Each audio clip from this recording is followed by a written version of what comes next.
मुश्किल नहीं, तकरीबन नामुमकिन। पाकिस्तान का सेमीफाइनल में पहुंचना दीवाने का ख्वाब बन गया।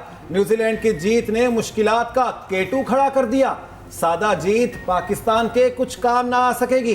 पाकिस्तान को इंग्लैंड को तकरीबन 287 रन से शिकस्त देना होगी। पाकिस्तान अगर पहले बैटिंग करके 300 रन बनाए तो इंग्लिश टीम को 13 रन पर आउट करना होगा। इंग्लैंड ने पहले बैटिंग की तो पाकिस्तान को हदफ 2.4 ओवर्स में हासिल करना होगा। दोनों टीमें 11 नवंबर को कोलकाता में आमने सामने होंगी। न्यूजीलैंड ने अफगानिस्तान की टीम को भी सेमीफाइनल की दौड़ से बाहर कर दिया। पाकिस्तान की हार और अफगानिस्तान की जीत भी उसे सेमीफाइनल में नहीं पहुंचा सकती। न्यूजीलैंड की सेमीफाइनल में जाने की राह हमवार। श्रीलंका को अहम मैच में 5 विकेटों से शिकस्त दे दी। 172 रन का हदफ 23.2 ओवर्स में पूरा कर लिया। कॉनवे के 45, डेरिल मिचेल 43 और रविंद्रा के 42 रन की इनिंग्स 3 विकेटें लेने वाले Trent Boult man of the match करार पाए। 10 पॉइंट्स के साथ टेबल पर चौथी पोजीशन बरकरार। रन रेट भी 0.734 हो गया। पाकिस्तान का नेट रन रेट 0.036 है।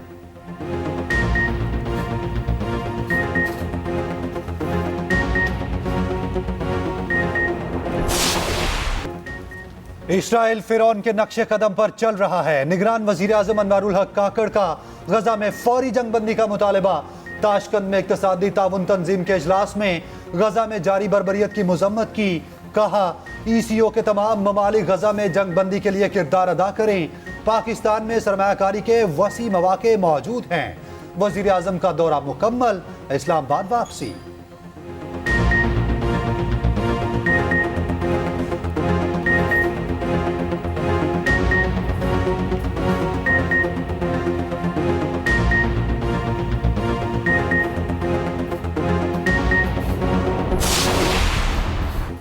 करप्शन की बड़ी कहानी से पर्दा उठ गया। चेयरमैन PTI के फ्रंट पर्सन फराह गोगी के खुफिया असासों की तफसीलात मंजरे आम पर।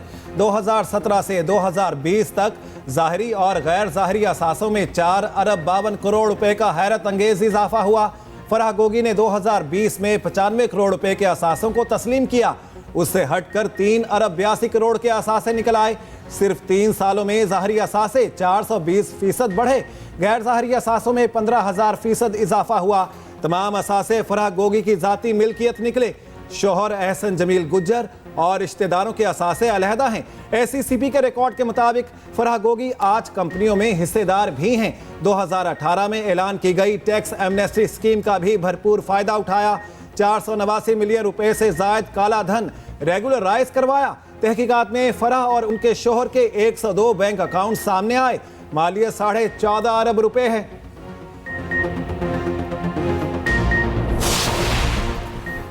उस्मान बुज़दार डबी वज़ीर आला थे। फराह गोगी और उनके कामद असल मनसूबा साज थे।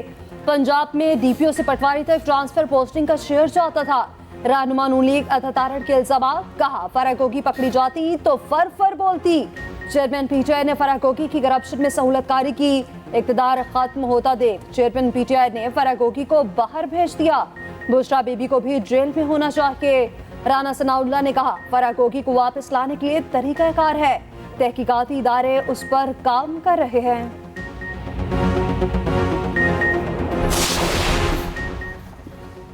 चेयरमैन PTI के वकील शेर अफजल मरवत का कहना है बुशरा बीबी के खिलाफ नून लीग ने नया सिलसिला शुरू किया है। सियासी दर्जा हरारत बहुत ऊपर है। मामला गालम गलोच तक पहुंच गए हैं। नवाज शरीफ के पाकिस्तान पहुंचने पर उनसे मुदब्बिराना किरदार की तवक्को थी।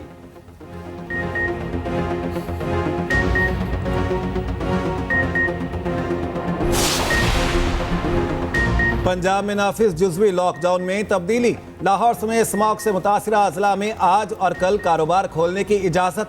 हफ्ते और इतवार को मुकम्मल लॉकडाउन होगा। पाबंदी वाले तमाम दिनों में शादी हॉल्स खुले रहेंगे। Medical store, petrol pumps, bakeries, grocery stores सब्जी और गोश्त की दुकानें खुली रहेंगी। सड़कों पर ट्रांसपोर्ट भी चलेगी।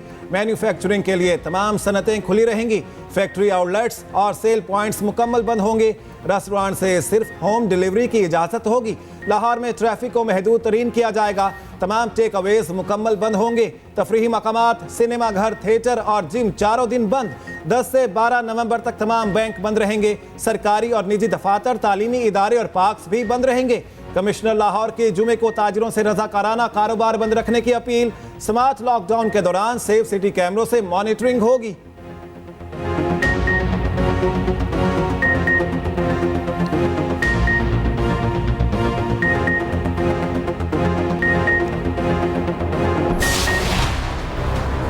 बागों का शहर धुएं में गुम हो गया। लाहौर दुनिया का आलूदा तरीन शहर बन गया। फिजाई आलूदगी में शहर का दूसरा नंबर। एयर क्वालिटी इंडेक्स 450 से ऊपर। शहर में बीमारियां आम। दिल्ली फहरिस्त में टॉप पर। कराची में भी सूरत हाल अबतर। आलूदा तरीन शहरों की फहरिस्त में 5वें नंबर पर। स्मॉग के बायस लाहौर फेस्टिवल भी खत्म। फेस्टिवल ने 15 नवंबर तक जारी रहना था। बदतरीन स्मॉग के बायस पंजाब हुकूमत ने आगे वाले तमाम प्रोग्राम मनसूख कर दिए। स्मॉग का बड़ा सबब बनने वाले तमाम तरक्याती काम अब तक जारी हैं।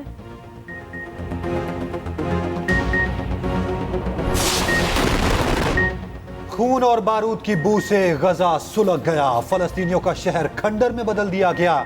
इस्राएल के वहशियाना हमले मजीद तेज। जबालिया पनागुज़ीन कैंप और मगरबी किनारे में बमबारी से मजीद 30 फलस्तीनी शहीद।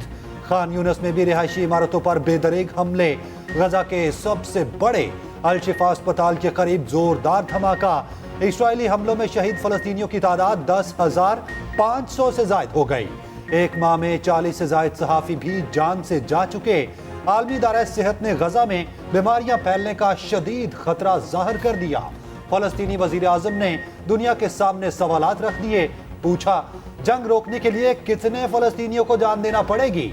क्या हर घंटे 6 बच्चों और 4 खवातीन का कत्ल काफी नहीं? क्या 30 दिनों में 10,000 शहादतें काफी नहीं? किसी मुल्क को दूसरे मुल्क की जमीन पर कब्जे का कोई हक नहीं। हम पर कब्जा हो चुका है। हम वो लोग हैं जिन्हें असल में दिफा की जरूरत है। हमास की जानिब से भी मुज़ाहमत जारी। एक और इसराइली फौजी मार दिया गया। काबिज फौज के 16 टैंकों और जदीद तरीन जंगी गाड़ियों को तबाह कर दिया। हौसी बागियों ने अमरीकी ड्रोन को मार गिराया। हमास का कहना है मुज़ाहमत जारी है। इसराइल का शिमाली गजा का कंट्रोल अपने हाथ में लेने का दावा। कतर की गजा में आरजी जंगबंदी की कोशिशें। हमास और इसराइल में मुज़ाकरात। 6 अमरीकियों समेत 12 यरगमालियों के बदले 3 रोज जंगबंदी पर गुफ्तगू। पेरिस में गजा के लिए इमदादी कॉन्फ्रेंस। फलस्तीनी वजीर आजम, यूरोपीय ममालिक और कुछ दीगर ममालिक के वफूद की शिरकत। फ्रांसीसी सदर का अक़वाम मुत्तहिदा पर जंगबंदी के लिए किरदार अदा करने पर जोर।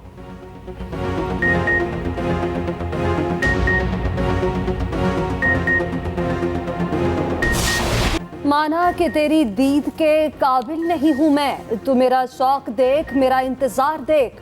शायर मशरिक अल्लामा मोहम्मद इकबाल का 146वां यौम पैदाइश। शायरी आज भी लहू गरमा देती है। गवर्नर और वज़ीर आला पंजाब समेत आला सिविल और फौजी हुकाम की मज़ार इकबाल पर हाज़री। फूल चढ़ाए, फातेह ख़्वानी की। मज़ार इकबाल पर गार्ड्स तब्दीली की पुरवकार तकरीब। पाक नेवी के दस्ते ने फ़राइज़ संभाल लिए। यौम इकबाल पर शायर मशरिक को ख़िराज अकीदत। वज़ीर आज़म अनवारुल हक काकड़ ने अपने पैगाम में कहा, इकबाल ने नौजवानों को खुद एतमादी की तलकीन की। सदर आरिफ अल्फी ने कहा, कौम अल्लामा इकबाल की इल्मी, फितरी और सियासी खिदमात का एतराफ़ करती है। साबिक़ वज़ीर आज़म शहबाज शरीफ ने कहा, शायर मशरिक ने बरे सगीर के मुसलमानों को मंजिल दिखाई। आसिफ अली सरदारी बोले, अजीम मुफ़ाक्किर ने बरे सगीर के मुसलमानों को शऊर दिया। कोंगो वायरस से मुतासरा एक और मरीज चल बसा। कोयटा का शहरी कराची में जेर इलाज था। मजीद एक मरीज को कराची मुंतकिल कर दिया गया। कोयटा में कोंगो वायरस के 16 में से 2 मरीज सेहतयाब, डिस्चार्ज करके घर भिजवा दिया। कराची में भी एक शख्स में कोंगो वायरस की तस्दीक। अस्पताल में जेर इलाज, हालत खतरे से बाहर।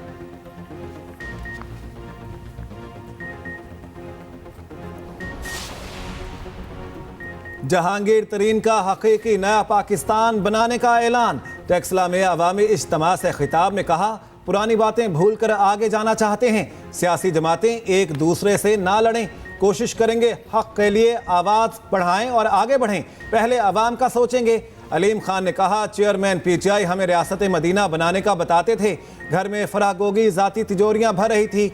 जिस डीआईजी ने बेईमानी के माल का बताया उसे रातों रात तब्दील कर दिया गया। फिरदौस आशिक अवान ने कहा, चेयरमैन पीटीआई के घर में राहजन बैठे थे, खातून अव्वल और फराह गोगी माल पर हाथ साफ कर रहे थे। मानी का फैमिली और फराह गोगी के खजाने बढ़े, उन सबको गिरफ्तार किया जाए।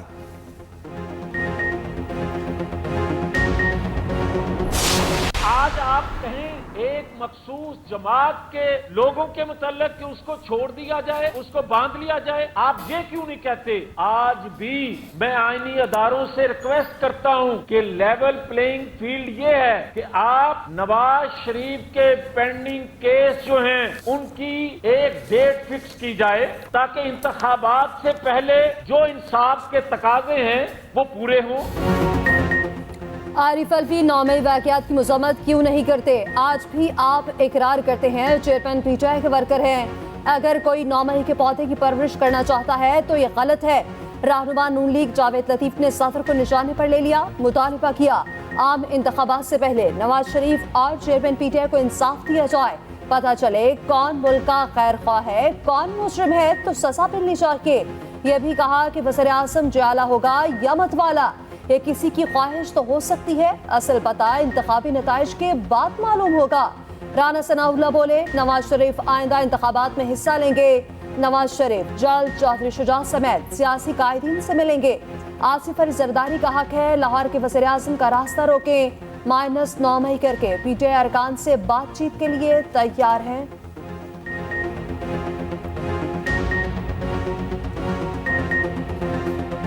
जिसने एक दिफाई अदारे के ऊपर हमला किया, उस टोले से माइनस पीटीआई और बाकी तमाम जमातें जो है उनके साथ हम बैठना चाहते हैं, उनको साथ लेके चलना चाहते हैं और मुल्क तभी इस बहरान से निकलेगा जब सब मिल के जो है वो चले। मुलाकात तो मियां नवाज शरीफ साहब का इरादा है कि वो तमाम सियासतदानों से करेंगे, तो उसमें जो क्यों लीग चौधरी शुजा साहब हैं तो उनसे भी।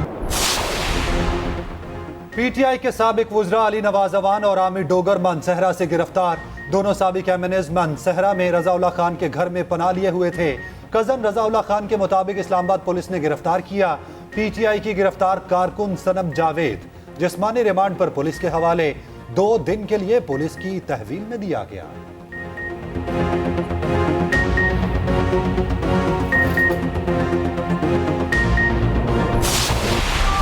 कहीं मोतियों की बरसात तो कहीं बादल बरसे मूसलाधार। इस्लामाबाद और रावलपिंडी में तेज बारिश और यालाबारी। बालाकोट में भी जमकर बादल बरसे। नारान और कागान के पहाड़ों पर बर्फबारी। आज़ाद कश्मीर की वादियां भी बारिश के बाद निखर गईं। सर्दी की शिद्दत में इजाफा। बाबूसा टॉप बर्फबारी के बाद ट्रैफिक के लिए बंद। बट्टाकुंडी में भी सीजन की पहली बर्फबारी। नथिया गली में यालाबारी से मौसम ठंडा ठार। चित्राल की वादियों के नज़ारे भी देखने वाले। सवात के पहाड़ों ने भी सफेद चादर ओढ़ ली।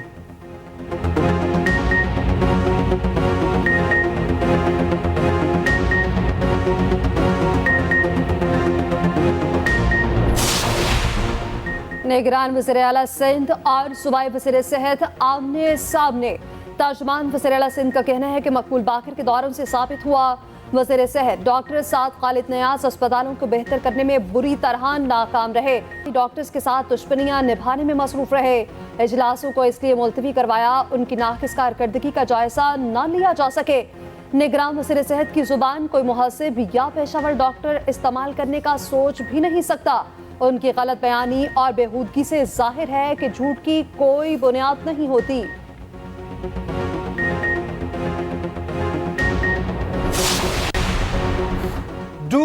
Do more. IMF ने कर्ज की अगली किस्त के लिए मजीद शराइत रख दी। रियल एस्टेट से टैक्स वसूली सख्त करने का मुतालिबा। माशी टीम और आलमी मालियाती इदारे में मुज़ाकरात जारी। टैक्स पॉलिसी मौसर बनाकर इन्फोर्समेंट की तजवीज़ दी। FBR ने मुमकिना रेवेन्यू रिपोर्ट IMF को दे दी।